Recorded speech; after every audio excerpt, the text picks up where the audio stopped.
I greet you, ladies and gentlemen, this time. I trust you are well. I come before you to present a lecture on budget deficits, surpluses, and public debt.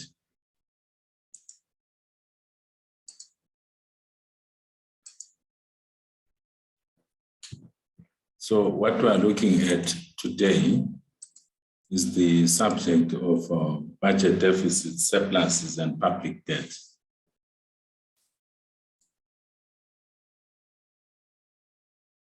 Acknowledgements. I acknowledge the economists that are written at the end of this slide for the material that I sourced from them, from their presentations on the internet. In the case of Nkrigo Mankiwi, I used this textbook for the compilation of some of the content.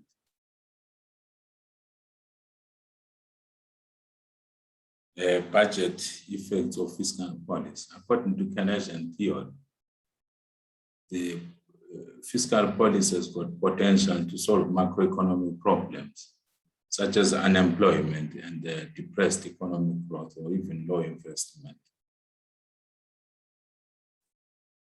The definition of fiscal policy is that it is the use of government taxes and spending to alter macroeconomic outcomes. Fiscal policy uses the fiscus or the budget to manipulate aggregate spending in the macroeconomy.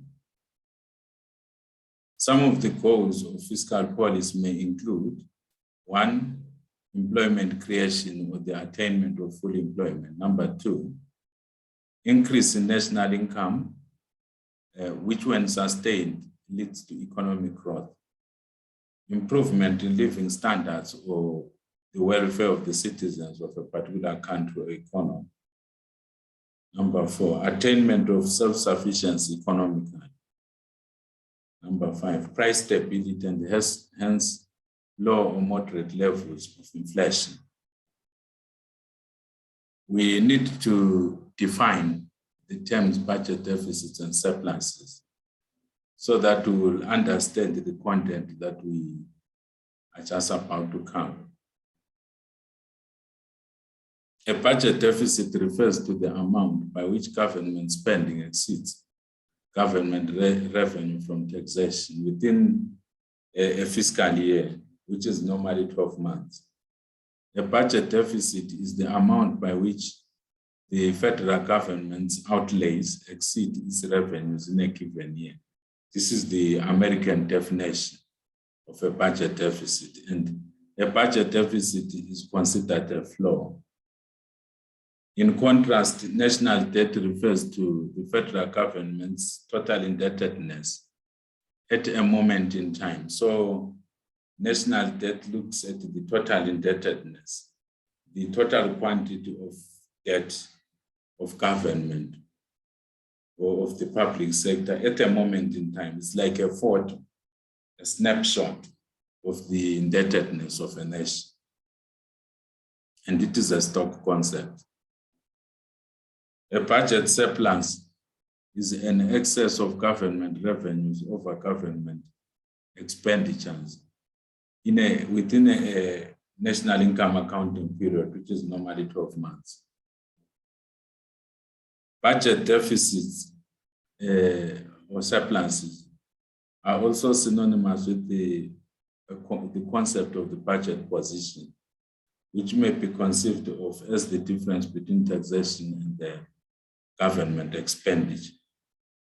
We defined the government budget position in our previous lesson. We gave a very robust definition, but the simplified definition of the government budget position is that taxation which sponsors government program must be the one which is financing those government programs. So we say tax revenue minus government expenditure to get the government budget position.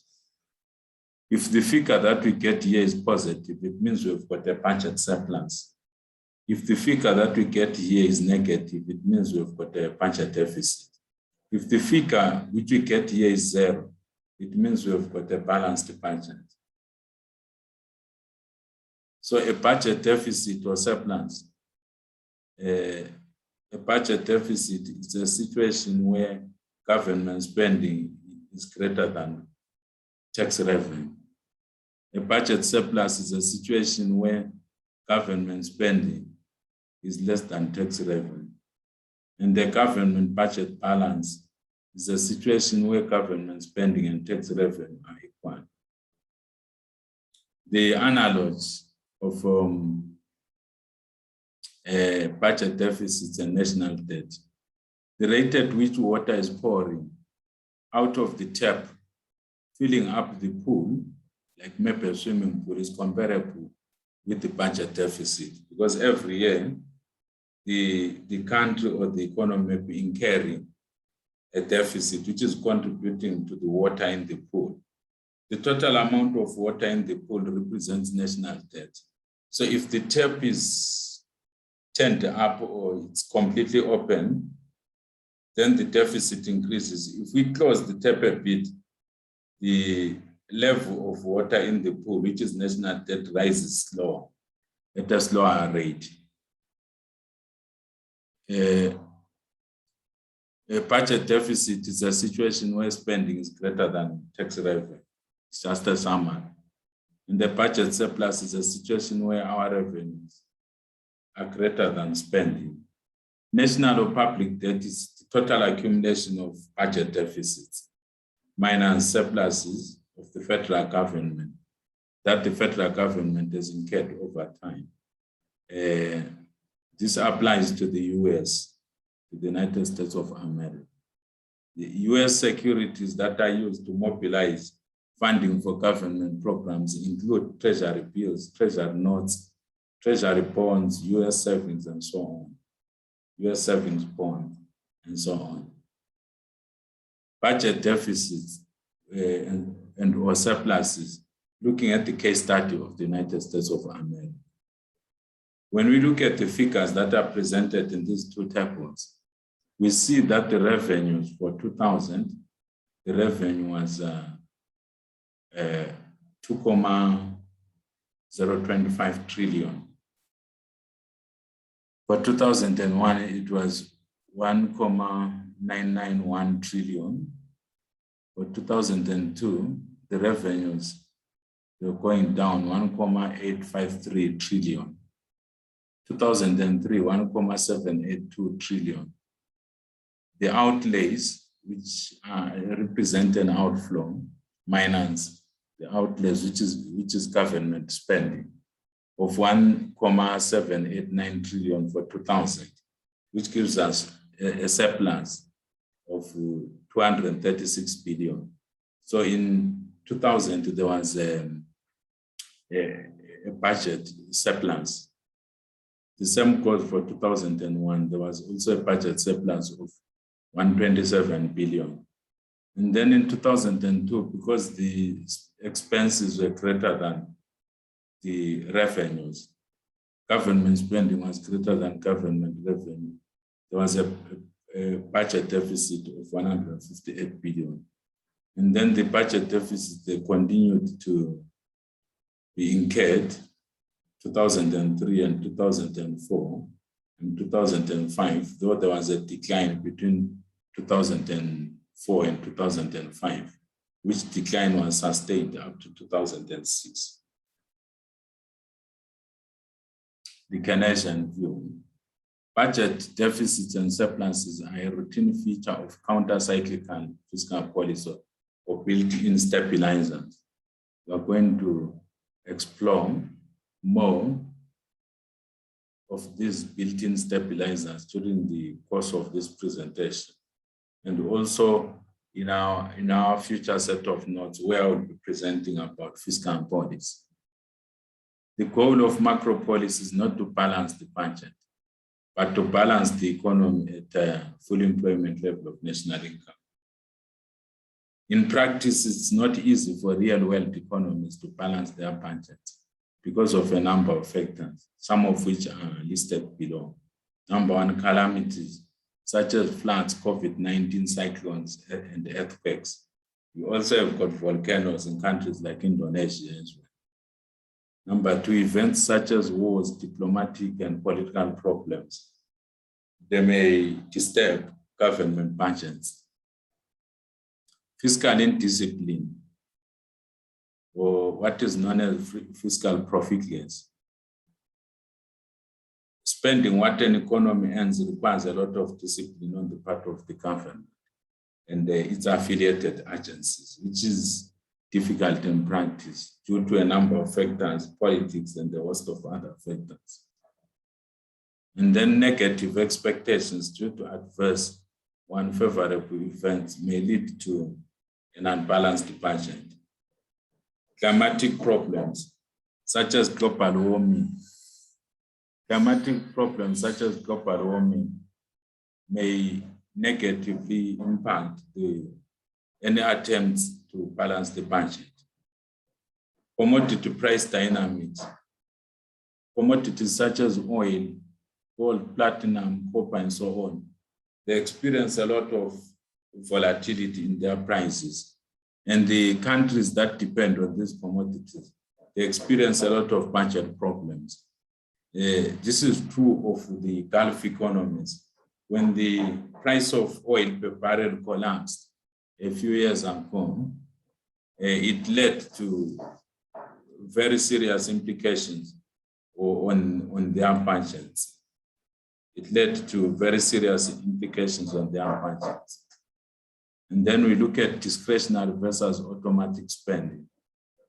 At the beginning of each year, the government and parliament in Zimbabwe put together a budget, which is a blueprint or a proposal for next year's fiscal, for the next fiscal year. But in Zimbabwean practice, the budget is actually produced by the treasury under the supervision of the Minister of Finance. And then the Minister of Finance presents the budget proposals to Parliament. And the Parliament debates the budget proposals, suggests whatever it needs to suggest. Sometimes they go on a retreat. There are times when they go to Victoria Falls or some other place on a retreat to discuss the budget. And the government in Zimbabwe, it's standard practice for it to consult also the public sector before the budget is passed in Parliament to authorize appropriations and the votes and expenses for the following fiscal year. A fiscal year is a 12-month period used for national income accounting purposes. In Zimbabwe, the fiscal year is ordinarily the same as the calendar year. In the US, the fiscal year begins in October, on October 1 for the federal government. It may differ from one state to another, but for the federal government, in the US, the fiscal year starts in October, on October 1. After approval, the budget is published as a bill or law to facilitate appropriations, recurrent expenses of government, and government infrastructural programs. To a large extent, current revenues and expenditures are the result of decisions made in prior years through legislation and executive commitments or pronouncements. So what are the examples? Roughly 80% of the budget is given by prior commitments, especially for stable economies like the US, so that only 20% represents discretionary or fiscal spending, government expenditure. Since most of the budget is uncontrollable, in other words, most of the budget is non-discretionary, if I may put it that way. Fiscal restraint or fiscal stimulus is less effective. Why? We define fiscal restraint as a situation where taxes are increased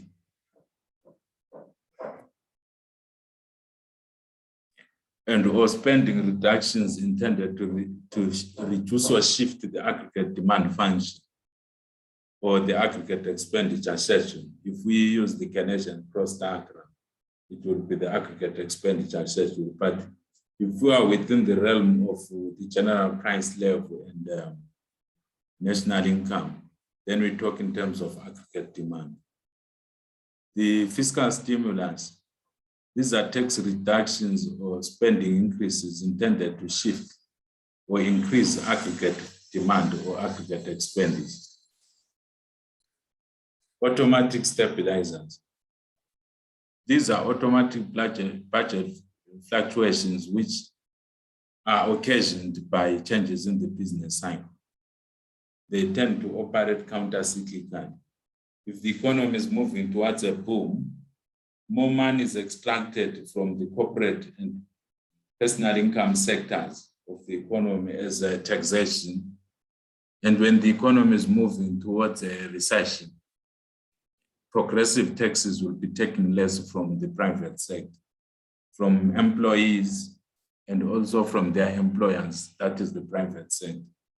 The same goes for welfare spending like unemployment benefits and relief aid that is afforded people who are distressed. When the economy is moving towards full employment, less of that money is needed by economic agents and actually claimed by economic agents.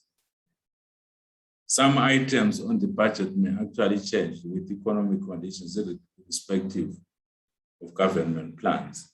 On the expenditure side, we've got unemployment insurance benefits, which are also called unemployment benefits in some economies. And we also have welfare benefits.